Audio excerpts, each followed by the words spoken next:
Bonjour, donc on se retrouve aujourd'hui pour une nouvelle vidéo sur Logic Pro 10 et savoir comment faire reconnaître le contrôleur de surface, le Nano Control 2 de chez Korg. Il y a une petite particularité, justement avec Logic Pro ou GarageBand, effectivement le contrôleur n'est pas reconnu automatiquement, donc il faudra faire une petite manip sur le site de Korg pour aller télécharger une application qui va bien pour faire reconnaître votre contrôleur. Alors, hop, voici, on va dans Download Manual. Vous sélectionnez alors à N Nano Control Series, alors le 2, si vous avez le Nano Control 2.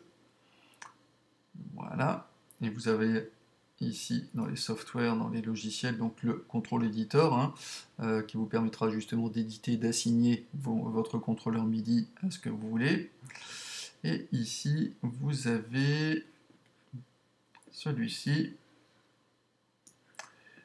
l'application qui vous permettra d'utiliser ce contrôleur avec Logic Pro et GarageBand. Donc vous le téléchargez, une fois que c'est fait, vous l'installez. Hop, check.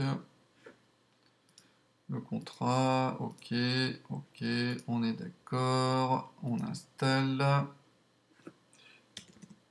on met notre mot de passe, et voilà, c'est terminé. Donc en fait ici vous retrouverez dans Korg, ici votre petit plugin avec le PDF qui vous montre comment ça fonctionne. Voilà, alors ici quand vous allez dans surface de contrôle, dans les configurations, vous allez détecter tous les modèles.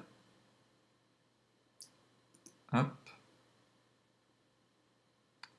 Il va faire un scan, il va trouver en fait votre contrôleur, il vous dit que tout ce qui est en italique n'a pas pu être analysé, et vous allez trouver ici votre Korg Nano Control 2.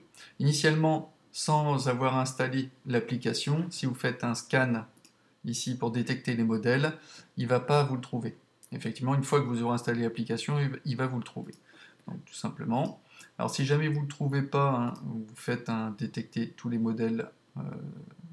Alors il est possible que ça ne fonctionne pas, il faudra relancer Logic Pro, et après il va vous le trouver directement. Si ça ne marche pas, vous faites détecter tous les modèles. Ok, et là, ça devrait fonctionner sans problème. Je vais essayer de prendre un projet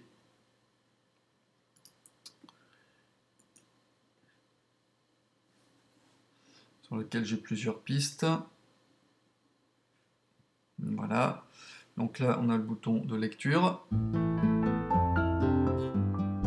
Stop, avance rapide, retour rapide, cycle, pour être en mode boucle.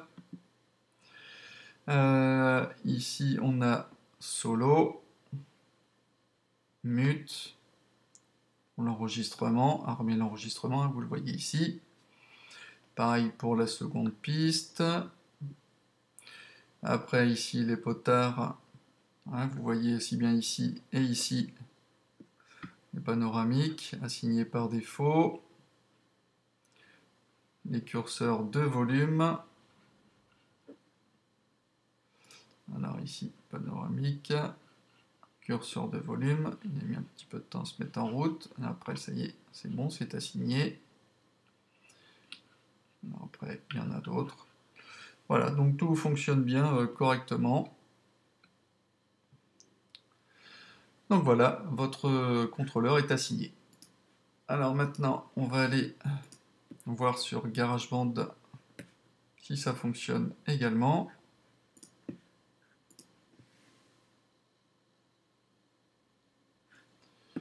On va prendre un projet déjà existant.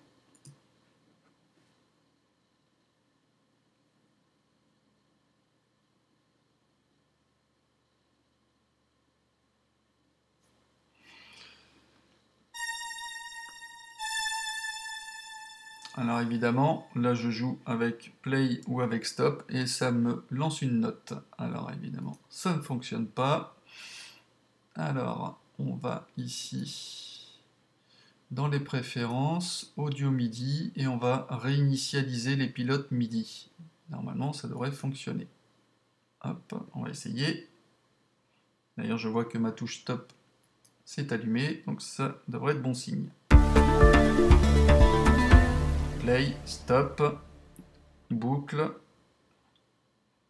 Et ici, les curseurs, ici que vous voyez, sur les panoramiques.